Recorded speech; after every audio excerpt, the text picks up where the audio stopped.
रतिया झुलनी लैके भागल एकठे चोर सखी।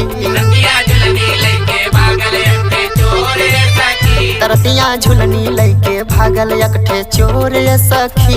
रतिया झुलनी लैके भागल एकठे चोर सखी। केहू जागल नइखे केतनो कैनी सोर सखी। केहू जागल नइखे केतनो कैनी सोर सखी। रतिया झुलनी लैके भागल एकठे चोर सखी। रतिया झुलनी लैके